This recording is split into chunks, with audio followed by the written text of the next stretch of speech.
Hello, everyone. As Uranus was temporarily leaving Taurus and entering into Gemini, all of a sudden we had huge storms all over Europe and huge floods as well in Texas. And a lot of people died as a result, which is terrible, terrible loss. My heart goes out to those who either died or lost their lives in it. But anyhow, we are going to have a full moon in Capricorn, and it is going to be on two bright stars, not very well known. So let's take a look at the London chart, and I will explain to you how uh, these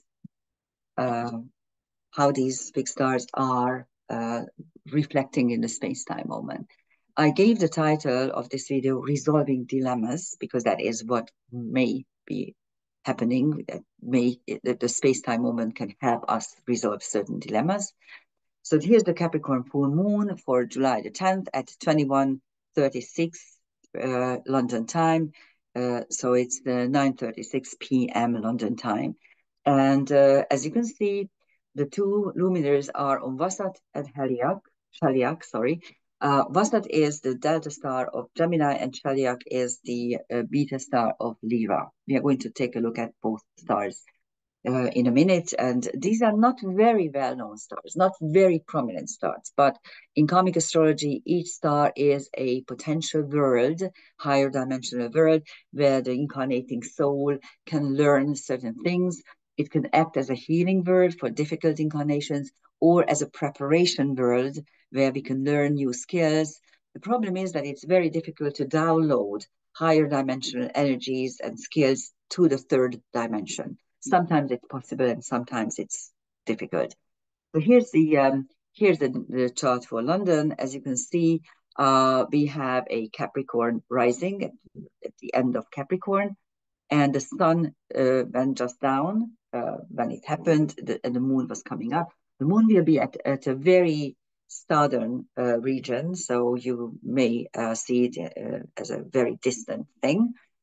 And the vertex is the conjunct trans-Pluto, dimension jump and channeling, by the way, which is opposite Lilith, the asteroid Lilith, revolt against injustice. And as you can see, there are three major conjunctions. One is the Saturn-Neptune conjunction. Saturn will turn stationary and then retrograde in a couple of days. And then they both will go back into Pisces, but it gives us already a flavor of what it is going to be. As you know, probably, Saturn-Neptune is called the architect aspect. And every 40, 50 years, when they are conjunct, the world wants to create something on the physical level. As my teacher often said, it is like to imagine this is like there's a dream, Neptune, which you want to download to the earth plane and make it happen. And of course, in Aries, you can make two things happen. Wars, and this is exactly what you see. Okay, more and more wars are occurring in the world, and it's not appeasing at all. Maybe when they go back both to Pisces, it's going to be some sort of ceasefire, although I doubt it. This is something that the powers that be want us to suffer through. It is because they're all the easy way from any kind of crisis, and the easy way to regulate the population was always wars. And of course, this is what they are planning for us to suffer through. But Aries is also how you assert yourself on the individual level. So actually, the conjunction, especially in the 2026, when it occurs again, can teach us how to learn self-assertion, how to learn how to exercise our wills, how to be powerful on the individual level, how really to draw down our dreams to the real world and build it. Chiron Aries is always about karmic wounds under drastically altered outward circumstances. This is exactly what you see anywhere you watch or look around. And Uranus, which just moved into Gemini, and if you look around, it was fascinating to see how many big storms there were. Here in Hungary, they had to shut down the airport for a full day because there was so much debris on the runways that it was a horrible, horrible, big storm. I was lucky because I got home the day before, but my plane was 2.5 hours late simply because the weather didn't allow us to fly. So we were in between two big storms, and I made it. But that's exactly what you see. So it's Uranus really disrupts everything it can. And of course, yes, Uranus is the planet of change, of freedom urges, but also disruption, chaos, and anarchy. And in Gemini, we will be able to see soon what it is going to disrupt or renew, and where we are going to have our main freedom urges. And in this particular case, Uranus is conjunct Sedna, creation through dissection, and the two are creating something new that was never actually occurring yet, because it never actually occurred in Gemini.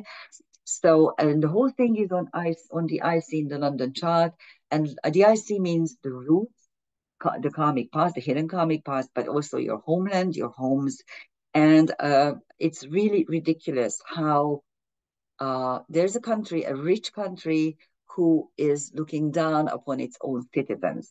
As a new citizen, you have every right to do whatever you want, and you get benefits and housing and free medication. And as a citizen who has worked all his life and paid taxes, you have no right. And this is going to probably change. Let's hope it will. So that's the London chart. And there's a mystic rectangle between the luminaries and the nodes. And mystic rectangles are always beautiful because you have an inner tension, the two oppositions, and you resolve it by sextiles and trines, opportunities, liaisons, and harmony. And that is what we need to do in this particular space-time moment.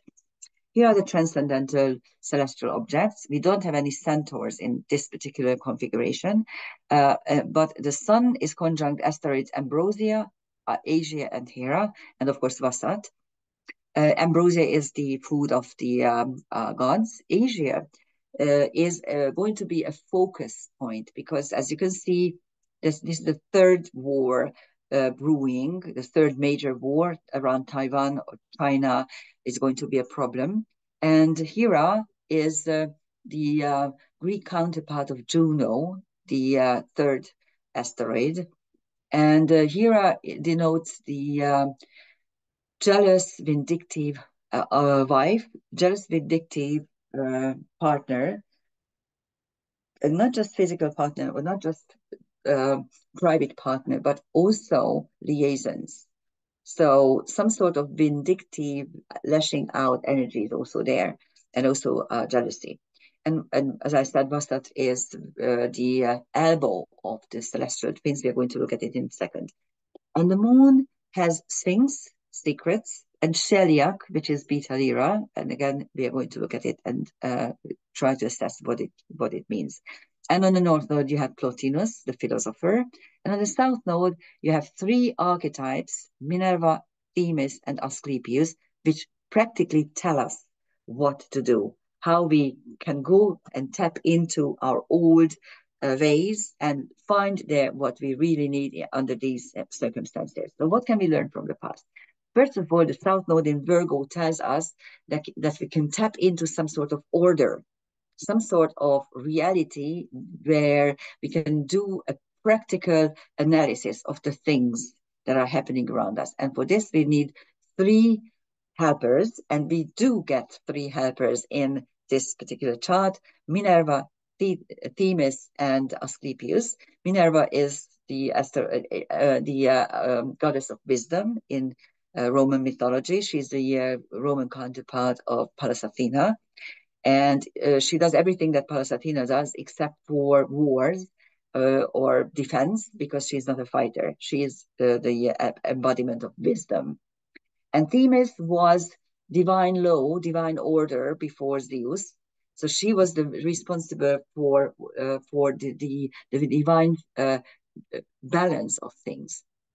And of course, Asclepius is the healer, the healer. So if we tap into these three archetypes and the ideas that they represent, that is what we should do, because that is going to help us survive the next couple of years and decades, hopefully. And here are the two fixed stars. There are in opposite regions astrologically, by astrological degrees. One, Wasat, as you can see, is the elbow. That's the delta star of the constellation Gemini, and it's the elbow of Castor. And an elbow is joining things, but at the same time, this is what you're poking the other person with.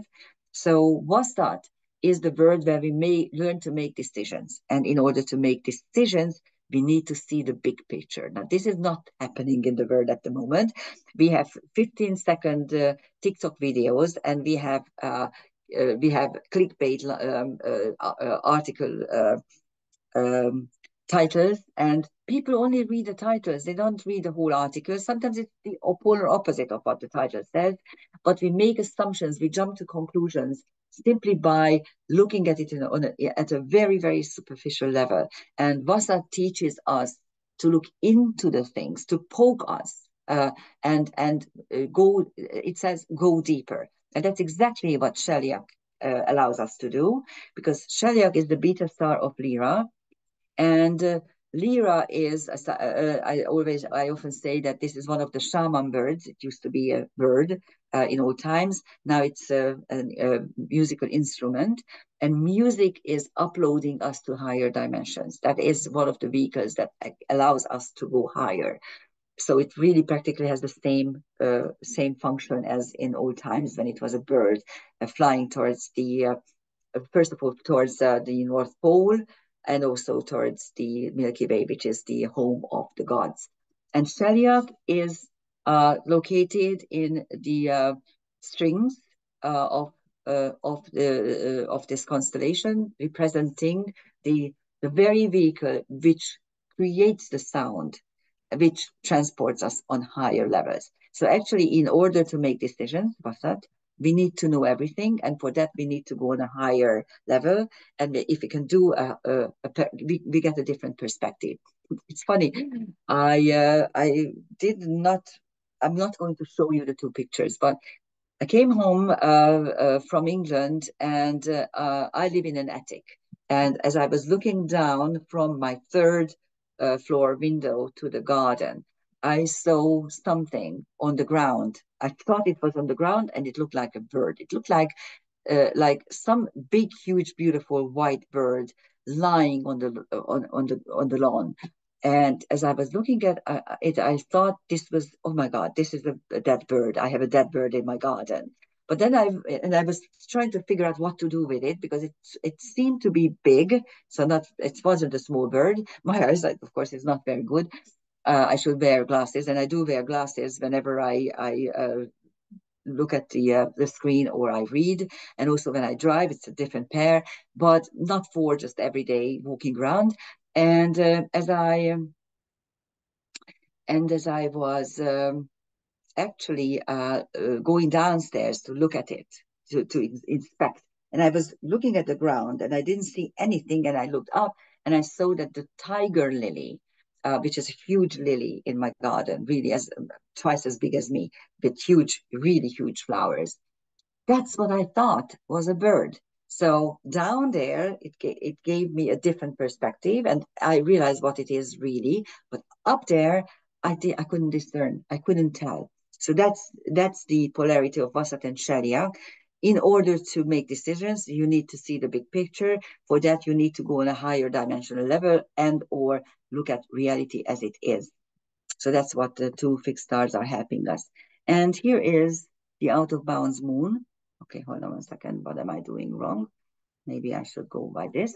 As you can see, the moon is very out of bounds. Here is the celestial equator. Here is the winter solstice point, 23 degrees 26 to the south, and the moon is at 26 degrees 30. So actually 3 degrees, a little bit over 3 degrees farther from the solstice point. So it's very out of bounds, where, as you can see, the sun is perfectly okay within the boundaries of the ecliptic. So we have it out of bounds, but that's what's happened. It happens usually with full moons. Full moons in the summer are very to the south, and in the for the winter, they are very to the north. And there's a complex planetary picture at 12 to 14 degrees, including 5 celestial objects: Mars, will, Mercury, communication and understanding; Ceres, home, nurturing, and family; and the 2 Liliths out of the 3, Dark Moon Lilith, which is the acceptance of the curse, and Black Moon Lilith, which is the wisdom by which I can rectify and make something much better than usual. And for this, I need knowledge, stamina, understanding, and clairvoyance. That's what Black Moon Lilith represents. There is a finger of fate involving Mars, Black Moon, and Ceres. Ceres is at the apex.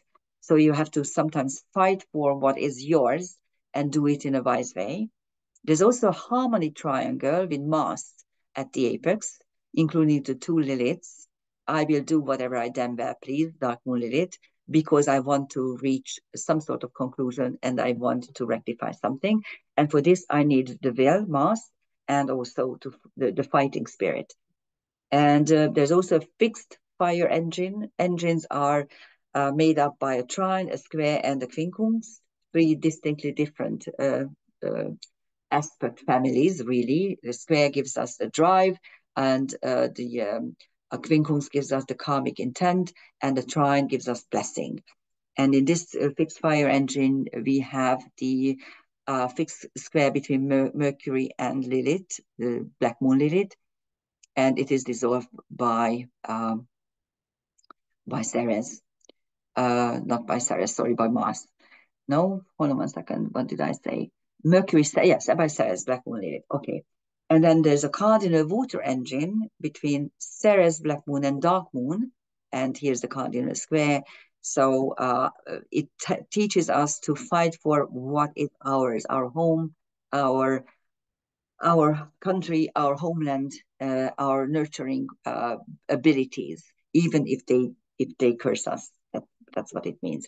And there's also a little engine involving Mars, Dark Moon, and Ceres, practically almost the same energy, and an angel wing, the apex of which is Mercury.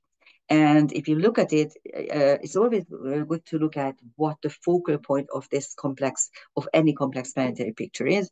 And in this case, it's Mars and Mercury. Namely, Mercury has the stronger energy because it has a lot more aspects coming towards it. So Mercury means understanding, knowledge, and thinking. Those are our saving grace energies. And here are the transcendental celestial objects of these particular placements. On Mercury, you have Cupid and Panacea, love and universal healing. On Mars, you have Achilles and Zoser. Zoser was a pharaoh, and Achilles is the fighter who can die because he has he may get wounds that are deadly. On Ceres, you have Freya, the love and war goddess of North mythology. Galahad, a knight in shining armor, and Marcus Aurelius, who was a philosopher and also a Roman emperor, a Roman Kaiser. So, emperor? Yes, emperor is the word for it. Leila Kuhona is a TNO, an ETNO, an extreme TNO, and I do have a video on it, so you may Google it. It's a lengthy video showing you all the aspects of it. But practically, what it does is it is the yearning of the incarnating soul to fly back to its nest. And of course, it's 2 ways, because first of all, we do yearn to go back to the higher dimensional home. But once we are there, we are bored to death. And we want to go back to the 3rd dimension to actually have a life, a physical life. So it's the yearning, the migrating bird's yearning from one place to the other. And there are 2 bright stars, Aldebaran and Alpheratz. They are 1.5 degrees apart, and we are going to look at them in a minute.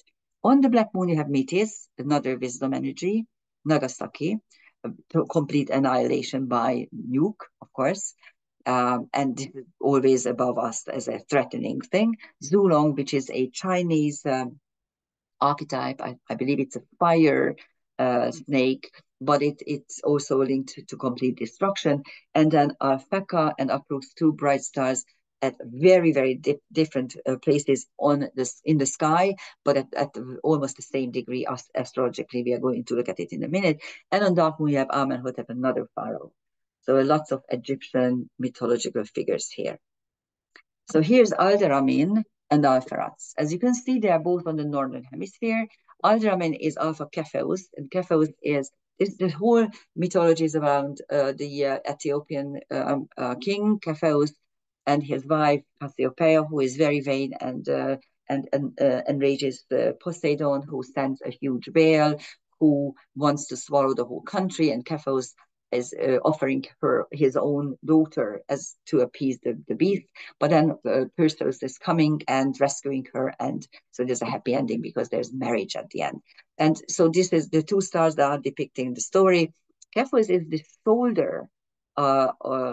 Cepheus' shoulder is Alderamin, so it's where the king shoulders the problem. So this is where we learn to shoulder huge pressing problems. And then Alpha Andromeda, Alpheratz, is the, oh, that's Beta Andromeda, sorry. Alpheratz is a place, this is the second healing world for suicide victims. The first one is Sheliak, and the last one is Alpha Auriga. And here's Alphecca and Acrux. As you can see, they are really at two corners of the sky. We can't really see at all Acrux from the northern hemisphere. It's a very southern star, almost at the southern pole, but there are no pole stars in this era. So Acrux is actually Crux. The cross, the southern cross, represent the cross of matter, which we need to accept in order to incarnate.